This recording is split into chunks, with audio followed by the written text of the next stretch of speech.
오늘 말씀은 에스겔 5장 1절부터 17절까지입니다.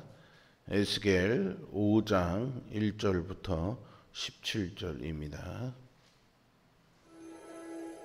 너 인자야, 너는 날카로운 칼을 가져다가 삭도로 삼아 내 머리털과 수염을 깎아서 저울로 달아 나누어 두라.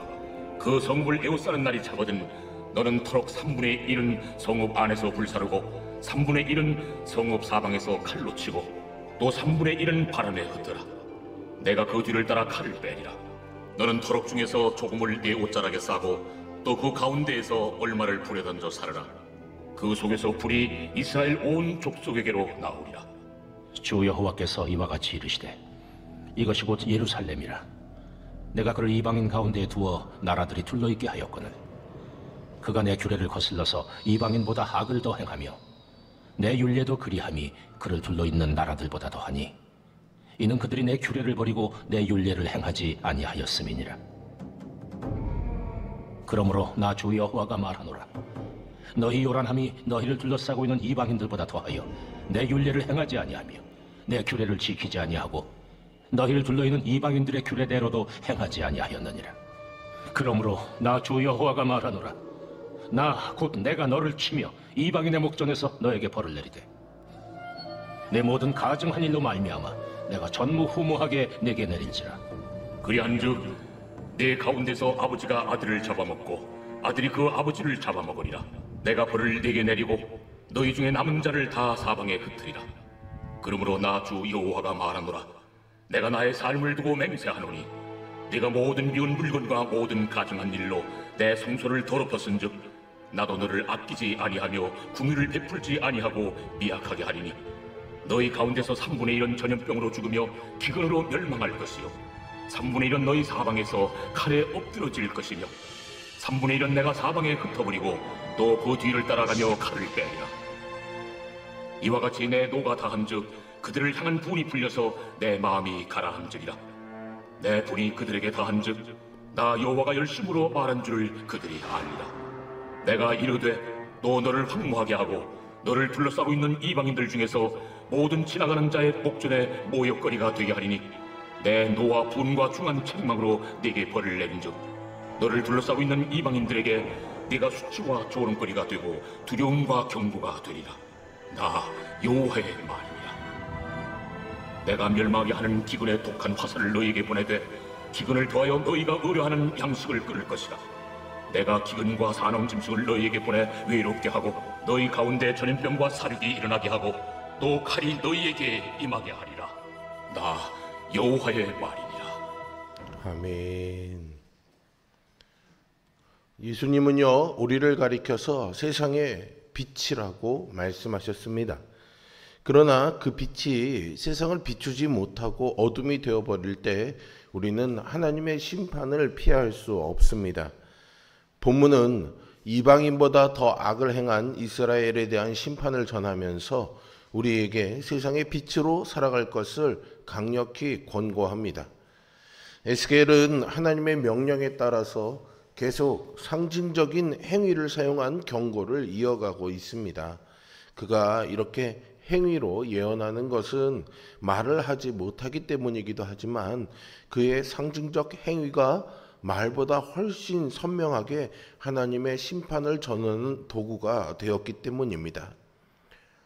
양과 염소의 비유에서 왼편에 있는 자들은 주님이 줄이시고 목마르실 때, 나그네 되시고 헐벗었을 때, 또 병드시고 옥에 갇히셨을 때 자신들이 언제 주님을 봉양하지 않았느냐며 항변하죠. 그들은 율법을 열심히 지키는 자들이기에 주님의 이 힐난에도 자신만만했던 것입니다. 본문에서 하나님은 이스라엘에 대한 심판의 징표로 에스겔에게 날카로운 칼로 머리털과 수염을 깎아 저울에 달아 나누라고 명하십니다. 이 머리카락과 수염은 예루살렘 거민들을 상징합니다. 하나님은 에스겔에게 머리털과 수염 3분의 1은 불사르고 3분의 1은 칼로 치고 3분의 1은 바람에 흩으라고 명하십니다. 이것은 전염병, 기근, 전쟁, 포로 등으로 철저하게 이스라엘이 멸망당할 것을 의미하고 있습니다. 이렇게 된 원인이 무엇일까요? 하나님은 예루살렘에 성전을 두시고 하나님의 임재를 나타내셔서 이방인들을 향한 빛이 되게 하셨습니다. 그러나 빛을 잃어버린 이스라엘은 이방인보다 더 악을 행했고요.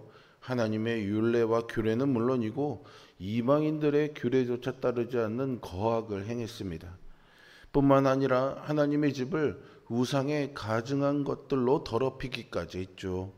하나님은 그들이 숨길 수 있다고 믿는 죄악의 현장에도 거하셔서 모두 보고 계시는 무소부재의 하나님이십니다. 속마음을 깊이 숨겨 하나님이 모르실 거라고 생각하겠지만 하나님은 마음의 중심까지도 다 아시는 전지하신 하나님이십니다. 우리는 우리의 죄악을 핑계대고 숨기려 해서는 안 됩니다. 오직 주님의 긍휼을 구하며 회개해야 합니다. 그런데요, 에스겔에게 수염과 머리털을 다 이렇게 나누라고 하는데 그 중에는 옷자락에 조금 쌓아 놓으라고 하시는 부분도 있습니다. 철저한 심판 가운데서도 남은 자가 있음을 보여주는 것이죠.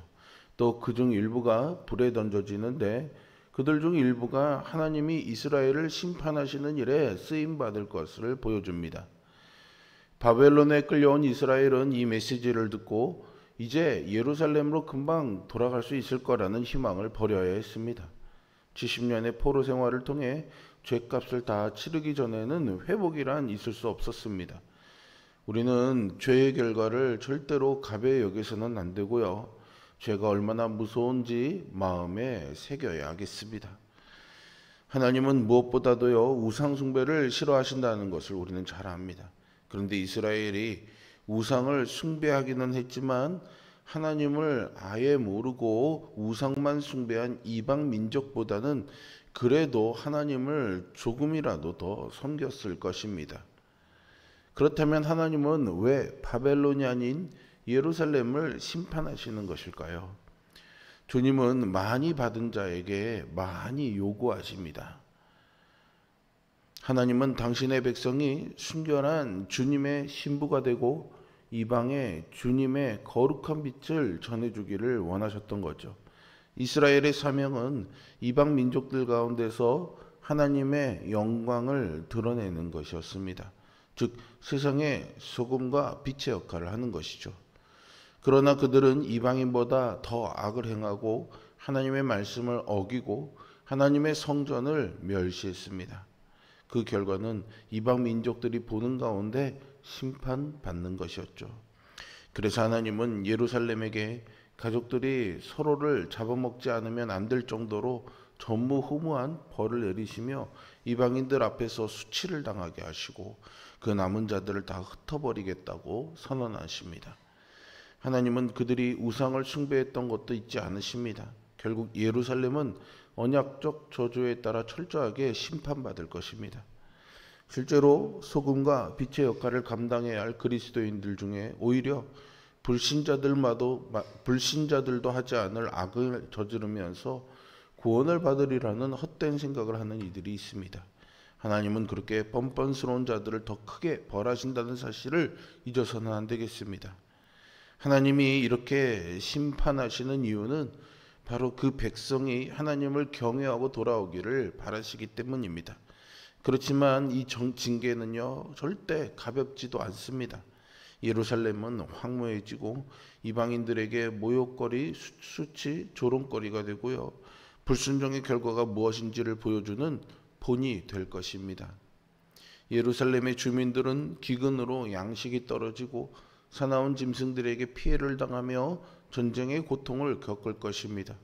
하나님은 바벨론에 포로로 끌려왔음에도 불구하고 자기들이 큰 고통 없이 회복될 것이라 헛된 희망을 품고 있는 이스라엘에게 너희는 고통을 피할 수 없고 이 고통을 겪지 않고서는 회복을 꿈꿀 수 없다고 선언하십니다. 죄값을 치르지 않고는 회복될 수가 없습니다. 우리가 불순종하고 죄를 지어도 하나님이 우리를 편하게 살게 하시리라는 헛된 생각을 버려야 하겠습니다.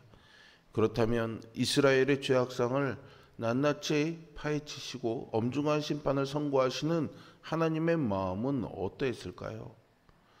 여러분, 보통 자녀들이 잘못하면은 이렇게 주의하며 경고하죠. 3살 때까지 잘못했다고 말해. 하나, 둘, 둘 반에 반, 반에 반에 반반 이렇게 말하지 않습니까? 아이들을 혼내는 게 목적이 아니라 경고를 듣고 돌이키기를 기다리며 바라는 부모의 마음이지 않을까요? 그것이 하나님의 마음이 아닐까 싶습니다. 다 끝났다라는 말은 포기의 언어이죠. 더 이상 어쩔 수 없다는 절망의 언어입니다. 그러나 예수님은 알파와 오메가이시죠. 끝은 주님이 주관하시는 시간입니다. 주님이 끝이라고 하시기 전에 성도는 돌이키기를 원하시는 주님의 마음을 읽고 아버지의 품으로 돌아가야 하겠습니다. 주님은 세상의 빛으로 부름받았지만 더 어두운 빛으로 전락한 우리를 지켜보고 계십니다. 에스겔을 통해 나타난 심판의 상징 언어들은 심판의 확실성을 전하는 운명론이 아닙니다. 잔혹하게 말씀하시는 심판의 메시지는 간절히 돌아오라고 말씀하시는 주님의 사랑의 언어입니다. 하나님이 당신의 백성을 징계하고 심판하시는 것은 죄를 깨닫게 회복으로 이끄시는 사랑의 표현임을 우리는 생각해야 합니다. 하나님의 경고가 임한다면 그것을 무겁게 받아들이고 회개해야 합니다. 하나님이 경고하실 때 빨리 깨달아야 하나님이 뜻하신 복된 길로 갈 수 있습니다. 우리는 그 깊은 주님의 마음을 읽고 죄악에서 속히 돌이켜야 합니다. 교회가 강한 영향력을 발휘할 때는요, 강한 힘을 쥐고 있을 때가 아니었습니다. 중세시대에 교회는 강한 권력을 가졌지만 오히려 가장 추하고 부패한 모습으로 기억이 됩니다. 교회는 존재 이유를 알고 사명을 묵묵히 감당하며 하나님의 은혜를 구할 때 가장 강합니다. 이는 신자에게도 똑같이 적용해 볼 수 있습니다. 이스라엘은 세상 가운데 보냄받은 이유를 망각한 결과 조롱거리로 전락했습니다. 하나님의 은혜로 구원받아 세상 가운데 보냄받은 이유를 분명히 알고 그 목적을 따라 살아가는 우리 모두가 될 수 있기를 바랍니다. 오늘도 하나님 앞에 정직하게 엎드려 우리가 고하고 고백해야 될 죄악이 있다면 회개하고 돌이켜서 이 세상에서 하나님의 소금과 빛으로 살아가는 우리 모두가 될 수 있기를 주님의 이름으로 축원드립니다. 기도하겠습니다. 신실하시며 사랑이 많으신 아버지 하나님, 이스라엘을 향한 엄중한 경고를 강력하게 에스겔을 통하여 주시는 그 하나님의 마음에 있다하지는 우리들이 되기를 원합니다. 우리의 삶에 다가오는 절망과 고통의 문제들이 우리의 죄 때문임을 기억하게 하여 주시고, 우리의 죄악들이 드러날 때마다 정직하게 하나님 앞에 통회하며 회개하는 심령이 되게 하여 주시옵소서. 여전히 악에 머물면서도 구원을 갈망하는 헛된 모습에서 우리를 구원하여 주시고, 진실되게 하나님 앞에 살아가는 우리 모두가 되어서 하나님이 이 땅에 당신을 드러내고 보여주시는 그 복음의 기치를 우리의 삶에 담아내어 살아가게 하여 주시옵소서. 오늘도 우리의 삶을 붙잡아 주시고 지켜주실 하나님의 은총을 구하며 엎드립니다. 우리의 작은 기도의 제목들 부르짖음에도 세밀하게 일일이 적확하게 응답하시는 하나님의 은총이 누려지는 복이 있게 하여 주시옵소서. 오늘부터 우리 청년부가 수련회를 다녀옵니다. 먼 길을 다녀오는 발걸음 안전하게 지켜주시고, 또 그곳에서 우리 청년들 많은 은혜 누리고 참으로 이 혼돈과 어려운 시대에 자신의 비전과 꿈과 소망을 발견하며 인생에 대한 자신감을 가지고 하나님이 도우시고 붙잡아 주시니 두려울 것 없다는 믿음을 가지고 회복되어 이뤄오는 그런 귀한 성령의 역사하심과 은총이 임하도록 함께하여 주옵소서. 예수 그리스도의 이름으로 기도합니다. 아멘. 하늘에 계신 우리